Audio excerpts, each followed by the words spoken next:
I'm Kenneth, which is only an undergrad, a small potato HAU. And and I will be your moderator for today. So we are honored to have the University of Philippines Diliman, as well as the University of Dhaka for this round of competition. And the case will be about the Huawei in Canada can become a trusted player. So before we start, so I have to explain the rules again, which is more or less the same as one month. 20 minutes for each presentation, and there's only 15 minutes for Q&A session.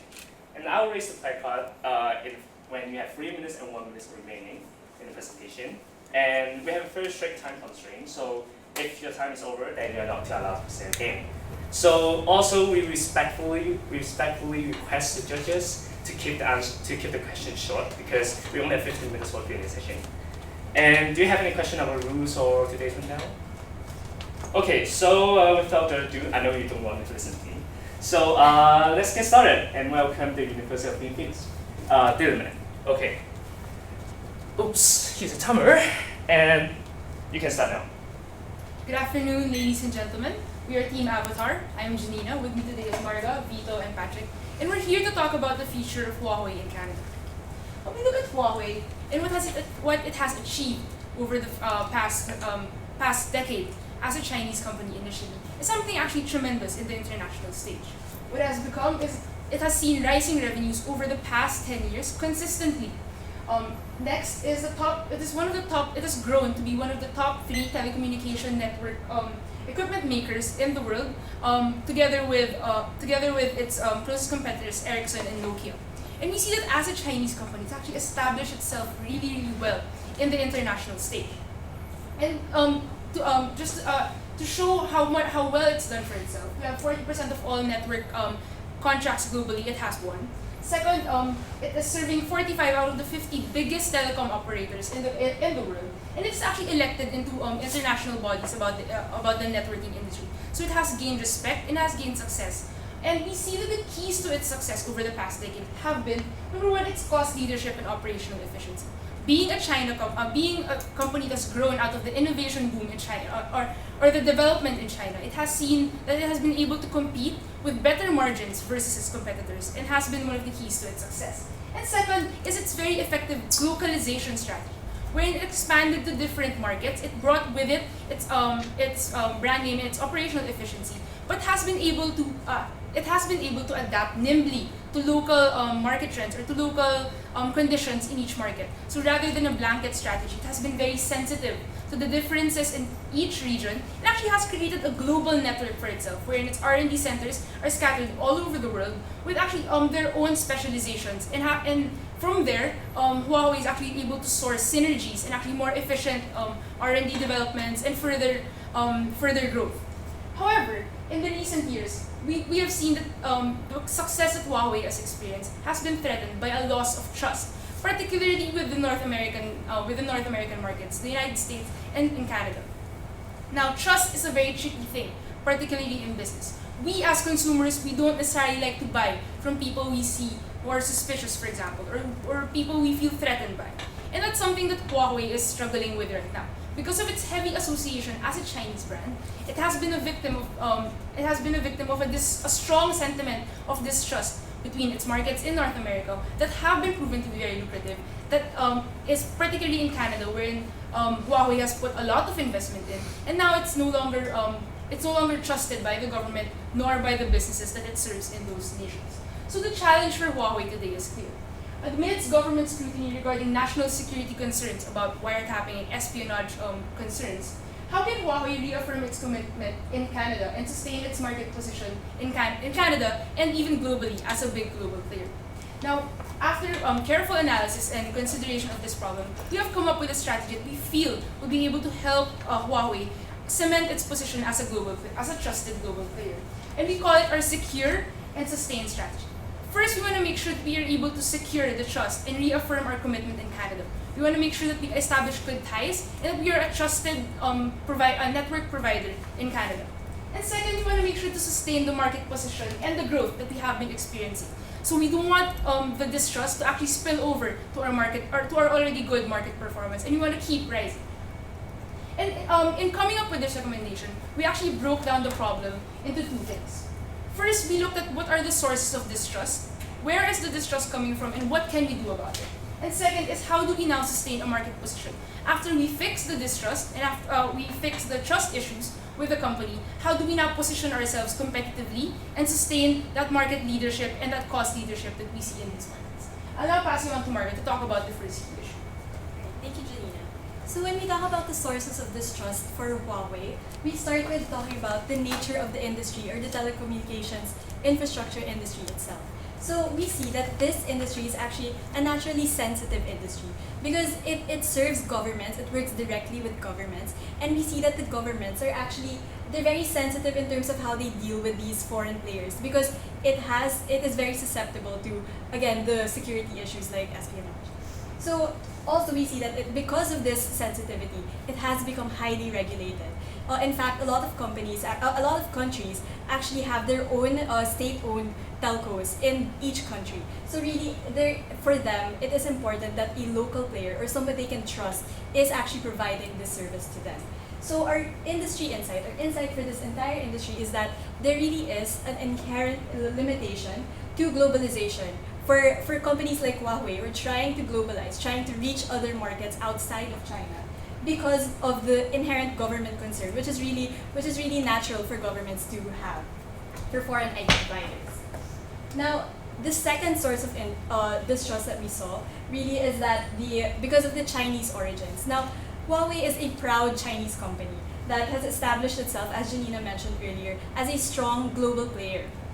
However, it has been a victim of a stereotype. It has been seen as a Chinese company that that has caused it to be not trusted in the industry because of this stereotype in China, which really may not really be fair, but this is the reality that Huawei is facing right now.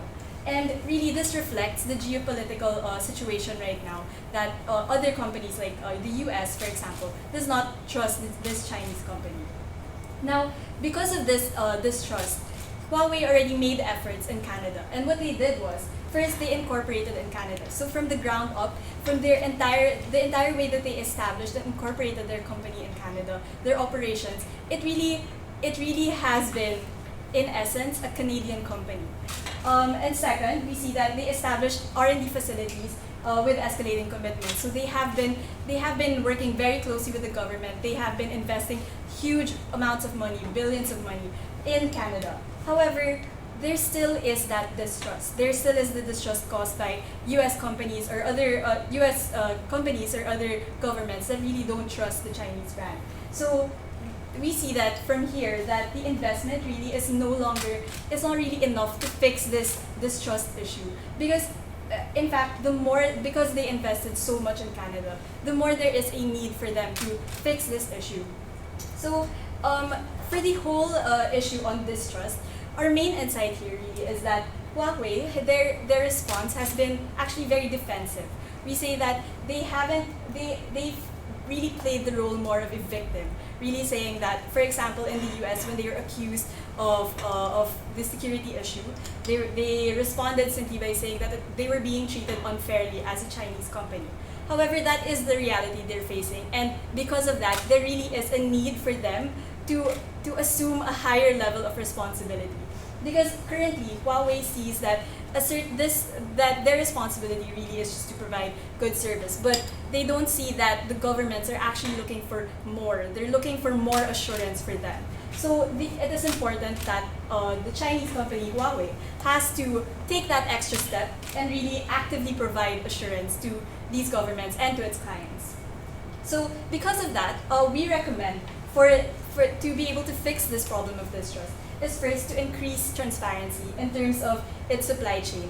Really letting their governments or letting clients know where everything is coming from so that they can understand and so that they can trust Huawei. And because of this, because there is a need to be more transparent, we actually see this as an opportunity to further localize, which is really the strategy of Huawei for globalization. So because there is a need for them to because there is an opportunity to further localize their operations, they can actually increase transparency this way. So really, it works well with their current strategy. And second, of course, there is a need for increased collaboration with governments, really because this is the way to build trust with these key players, with these key governments. Alright, so now I'll turn you over to Vito to discuss the second main issue that we discussed. Thank you, Marga. So earlier, what we talked about was learning to build trust and with key players like these governments. So now let's turn over to their main business. And now we're talking about sustaining its market position, sustaining growth, sustaining revenue. And what we saw was that our key business was really in carriers and dealing with telecommunication operators and providing network equipment for these players.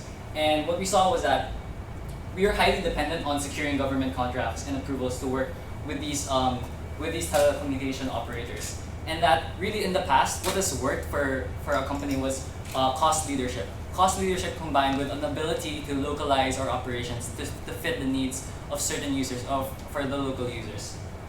So what we say is that strategy should continue for our main line of business and that shouldn't change. So what we want is that we want to target first smaller carriers that prioritize really cost leadership, because these smaller players need to have an advantage over bigger players, and they get that mainly through being cheaper compared to the main bigger players. So targeting smaller carriers and collaborating on Canada-specific solutions. So one example of this is perhaps the fact that Canada has a vast land area and that a lot of its space, there are a lot of dispersed people in Canada that maybe we can focus on solutions, on network solutions that deal with having greater efficiencies when it comes to having the same type of network connectivity across vast lands or vast areas of space. So maybe that's something that we can concentrate that is very specific to Canada and will actually help us be more successful when we're going to appeal to telecommunication operators in that region. But more than that, we saw that this actually posed a very big risk for our company, because we found that 73% of our revenues come from carrier network services and providing equipment for telecommunication operators. And the risk of that is that if you now have trust issues with governments, if governments are now saying no to give you permission to operate or to collaborate with these telecommunication operators, then a lot of your business is actually hindered, and a lot of your growth will actually be hindered in the future. So what we saw was that there is a need for our company to diversify. And really, why do we want to diversify? Because first, we want to mitigate that risk. We want to mitigate the risk that governments will actually not allow us to collaborate or to provide equipment to their telecommunication operators. But second, because we want to increase total revenue streams. And because when we analyzed the industry, what we actually saw was that telecommunication operators were actually eating a large portion of the pie when it came to providing equipment and services to the citizens. Actually, only 8% of the total revenue in that business was covered by the ones selling the equipment themselves. So 92% is covered by the telco operators themselves. So the growth there is slow, and we have that risk of backlash from the government. So therefore, we need to diversify into other streams of revenue. And one possible stream of revenue that we saw was maybe we can look into having the expertise or learning to be more known for not just our equipment but also our managed services. So what are managed services? This is more talking about improving network efficiency. This is about software solutions. This is about monetizing services that telcos have. And this is about having network maintenance and billing solutions. So these are all really about efficiencies in the telco operators themselves. So perhaps one possible way that we can actually get more revenue is we offer more services to these telcos rather than just providing the equipment point blank. Maybe we can offer some value-added services like these services about teaching them how to actually derive monetary gain from the data services that they provide and that they provide through our equipment. So these are things that we can provide to these market. And one of the reasons we want to do this is because we see that there's actually more growth when it comes here. We see that compared to the 4% growth that we see for equipment, we have 12% growth when it comes to managed services. And that more than that, we can actually, the advantage is that we already have a very vast existing customer pool. When we said that we offer 45 out of the 50 biggest telcos are already being served by us. So in terms of offering them now managed services or pushing forth our managed service arm, rather than just pushing forth for our equipment arm, we think that we can actually gain a lot or stand to gain a lot because we already have the pool of customers. We just have to offer them other services rather than just the equipment. So now that we've talked about diversifying and we've talked about learning to build trust with these telcos, let's tell you about the implementation plan. So that will really deal, we'll move on to Patrick to talk about how we're planning to actually pull through with this type of strategy. Thank you, Vito. So let me just step here so that you don't have to turn your necks too far. We've shown you how in the midst of global dominance and in the path to global dominance, the company Huawei it has a few barriers, and the way to unlock those barriers is to first securing the trust of different governments, and second to continue sustaining its market growth through new revenue streams. So let me tell you how we can actually implement these two things. So let's first go to looking at how we can secure government buy-ins. So first of all, we talked about how the level of responsibility that Huawei has to get should be more, and it should focus on giving assurance to the government that it's actually very safe and that there's no risk of espionage. So first of all, what we want to do is to actually localize a lot of the different parts of our processes. And the first thing we can do is actually through hiring. Actually, 60% of our employees are actually immigrants, and there's nothing wrong with that. But to be able to increase the level of assurance, we can actually look to shifting to local workers just to appease the government. And the way to implement that is to first of all have training for these local customers, because they're gonna have to develop the skills, and to secondly partner up with the universities so that we could get people that the Canadian populace will trust and the Canadian governments will trust. The second is sourcing. Now, a lot of the supplies of Huawei actually comes from different parts of the world, but we want to focus on sourcing from Canada, because we want to give the government an amount of control, and for them to be able to see that who the sourcing of equipment comes from. And so by having the sourcing come from Canada, we can assure the government even more that the different components are actually safe. And lastly, we want to focus on leadership. Right now, the board of Huawei is made up of a lot of outsiders, but we feel that by having more locals, by having more Canadians, and maybe even having a lot of government officials brought into the company and serve in the board, it could assure the government, because it gives the government more oversight over the day-to-day transactions of the company. Now, the next thing we could do is actually through innovation and R&D investment. By improving our product, we can actually look to being more secure, because we should look at the problem as a consumer problem. What they want is higher level of assurance in terms of security, and the way to solve that is to look to how we can innovate on our product. One possible solution is to look through security networks. For example, did you know that when you go to websites, when you put your credit card information, the websites don't actually get those credit card information, and only the credit card companies can actually access that data. So we want to have something similar in terms of software, so that the government can have more assurance, and we want to be not able to have access to actually looking at the different data of the locals, so that we can give assurance to the government that there's nothing going wrong. And another thing is that we can actually dedicate more R&D facilities specifically to allocate and to focus on encryption and other security concerns. And all of these, of course, we have to communicate constantly to the public, because now that we've assured that our operations are geared towards assuring governments and the public that we're secure, we have to communicate it to them. So we could do this through a marketing campaign. So the next implementation is about growth through diversification. So earlier Vito talked about how we can do more managed services, and the way we execute on this is to first of all cross-sell our existing services to cross-sell our new services to our existing clients, and we can do this by incentivizing our employees today. And the next thing we can do is actually to bundle discounts, at least for the first year, for our different products. So you can actually have 5 or 6 different products at a bundle discount for the first 1 or 2 years. And this is so that it could increase the amount of trial that these companies have, and so that they can actually look at our product and see what it's like. And lastly, we want to leverage our R&D into greater encryption. So earlier we talked about how we improve our encryption. So that's the same services we're gonna bring to our managed services. So by increasing the level of security that we can give to these telecom telecommunication operators, we can actually improve our services. So now that I've talked about how we'll implement our recommendation, let me now pass it on to Janina. Because of the globalization in the industries, because companies are now moving cross-border and making waves across the world, there have been issues of trust, and this is normal. We see here an example of Canada or the West not trusting a company from the East, but it's also the same, but the mistrust or the distrust is actually mutual. Even China, the Chinese government actually discourages a lot of foreign companies entering China when it comes to telecommunications because there are security risks. So we understand where this risk is coming from. We outlined earlier that this risk is actually inherent to the telecom industry. However, we feel that it shouldn't hinder Huawei from actually creating a global mark and actually succeeding on a global scale, particularly in the Canadian business environment.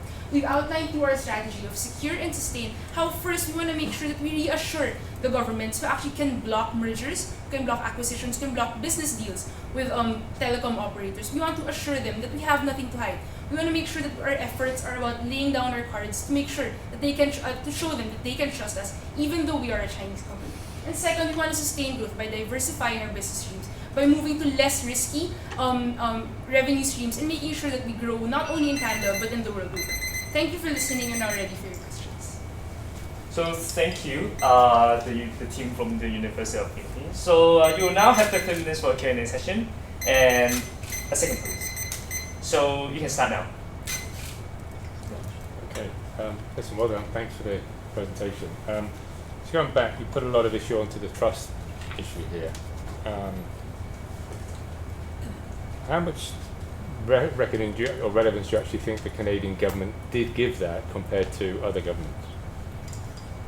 The way we analyze the situation, sir, given that, the story of the distrust actually stems from a report by the U.S. Congress about telco companies coming from China, and what this has done is actually it spiraled to even outside the United States.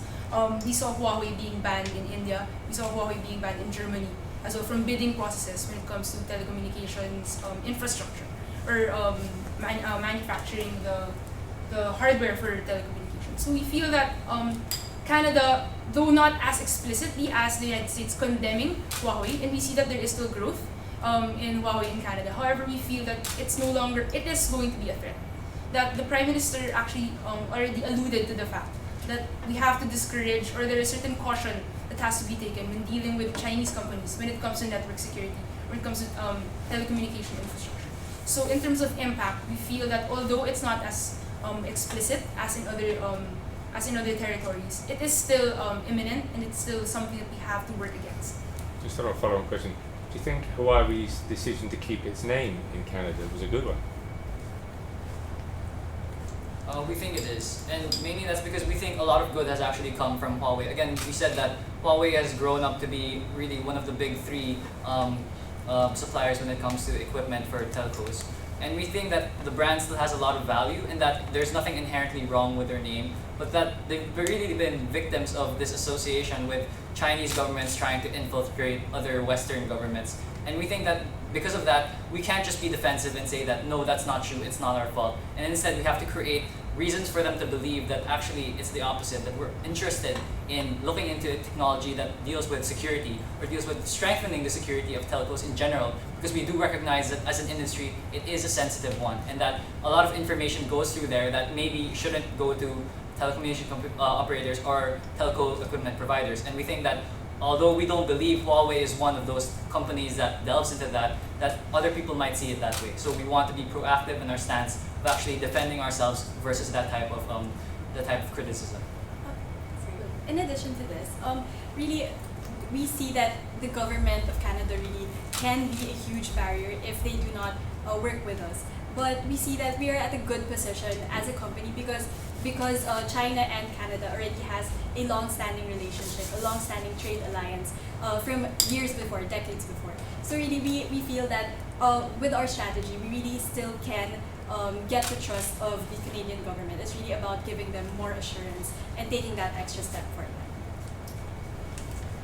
It's well done. I think you did really well to sort of synthesize all that information and present it in a logical and salient way. So well done. I have a very general question. and I know the question was, can it become a trusted player in Canada? I would like to ask you a question: should it become a trusted player in Canada? Is Canada an attractive market? Quite a small, low-growth market.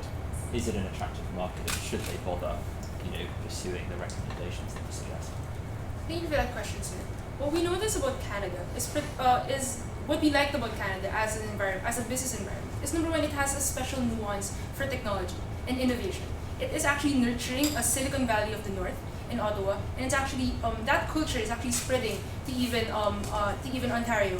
So and the educational institutions are in on it. They're actually very excited when it comes to nurturing technology and making it conducive to technological innovation. So as a company that invests more than almost half of our resources in manpower and even committed to investing 10% of annual revenues back into R&D, we feel that that is the kind of environment we want to thrive in. And so in terms of just fueling R&D alone, we still think it's going to be an attractive market. And more than just the R&D side, in terms of actually a revenue driving market, we feel that the telecommunication industry in Canada still has a lot of potential. You have TELUS and Bell still growing, actually at an even faster rate than the market leader Roger.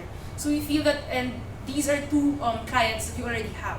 So in terms of growth, there is still a lot of room in Canada, and like Vito outlined earlier, there is a lot of innovation that can be sourced from the fact that Canada is so dispersed, and maybe efficiencies in terms of reaching rural areas with network coverage. There is still a lot of potential there. So as the role that Canada plays in the portfolio of Huawei's growth strategy is actually very important in R&D and also in marketing.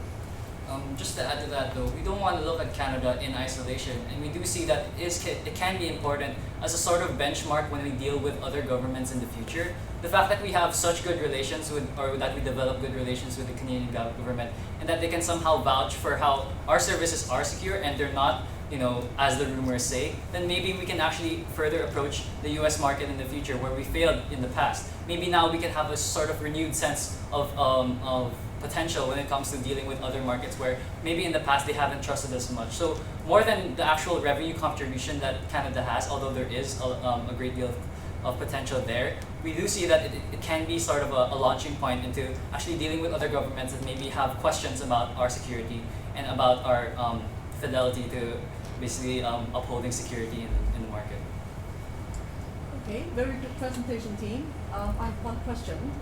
You mentioned about marketing and communication, but there's nothing there. Can you share with us what's going on? Some of the things that they could actually do is maybe start having some social media marketing, because a lot of the customers, the end customers of Huawei, are actually the Canadian citizens themselves, and it's them that really drive the demand for the different products. So it's looking to the different communication channels that can actually reach them.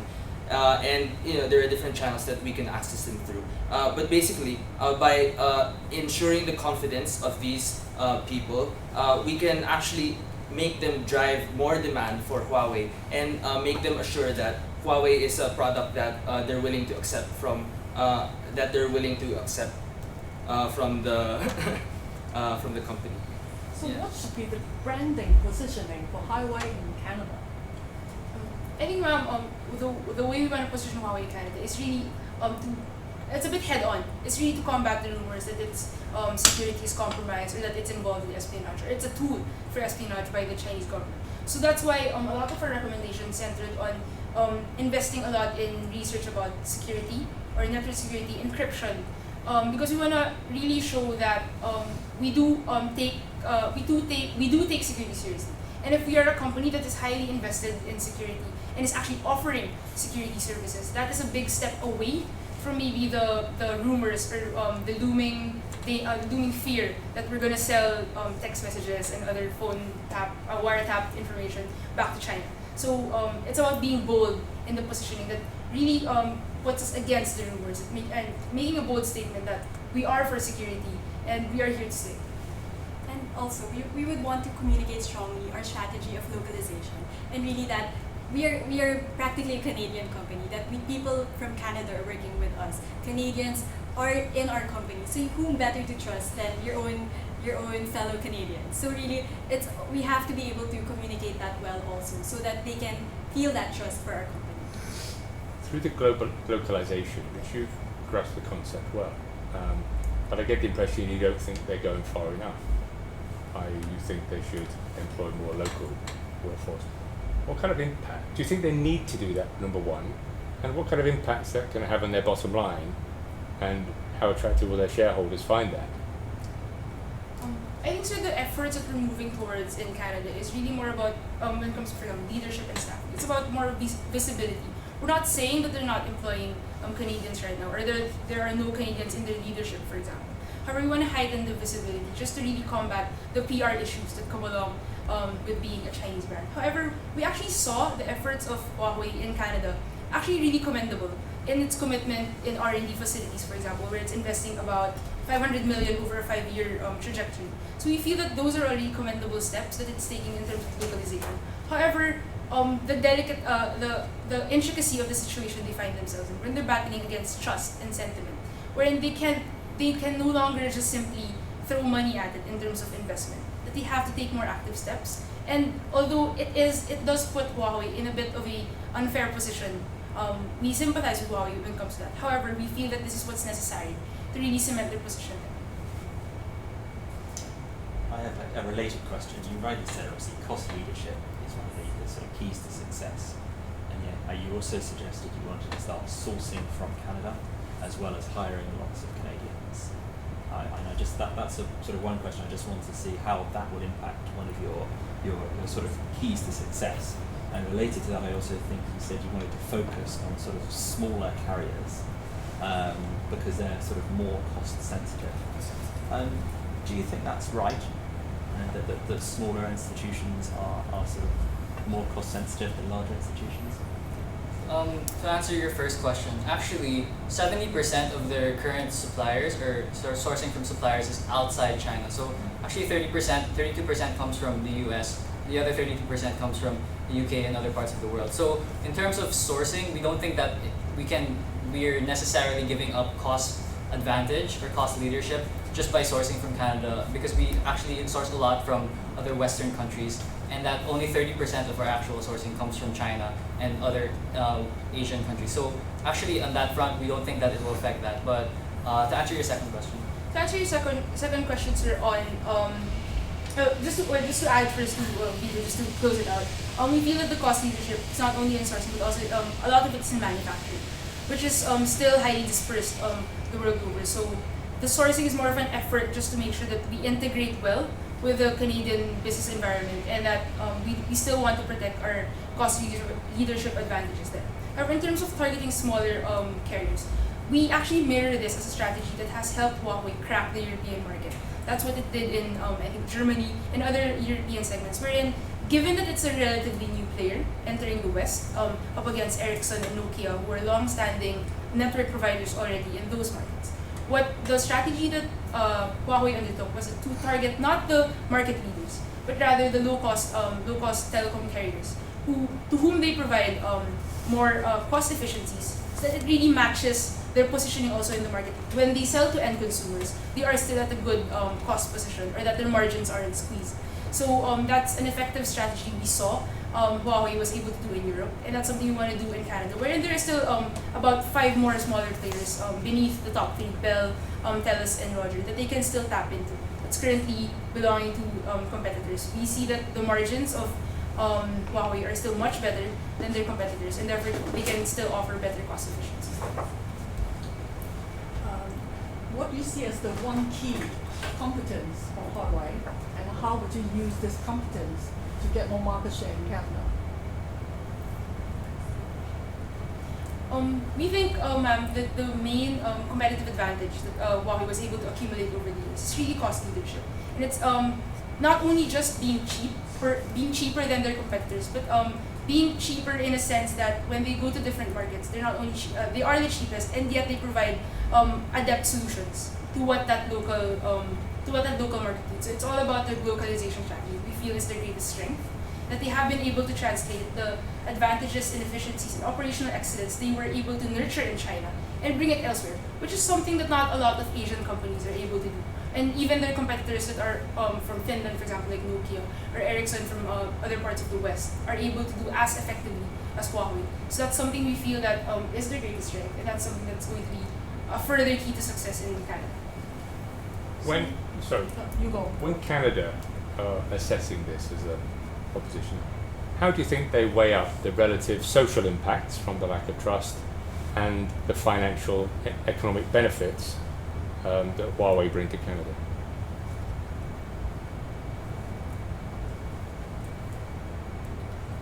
We think that for them, the most important thing is protecting their citizens. So that's why there's so much emphasis that we have to put on security. Although they've been helping the Canadian economy, they've actually put a lot of research development centers, and they've actually been trying to stir up the economy, Huawei. And we think that this is something that's not going to be enough, especially because of the current trends that Huawei has. There's a lot of rumors that Huawei is a not secure network. So it's really addressing the new situation that we have today, where security is something that really concerns the government.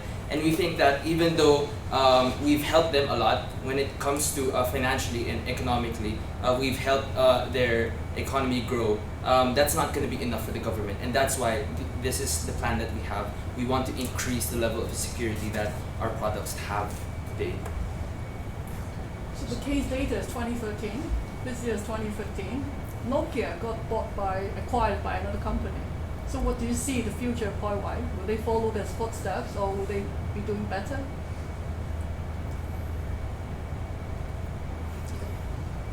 Well, we think that really remains to be seen as how well management will. Sorry for interrupting. I guess the 15 minutes is over.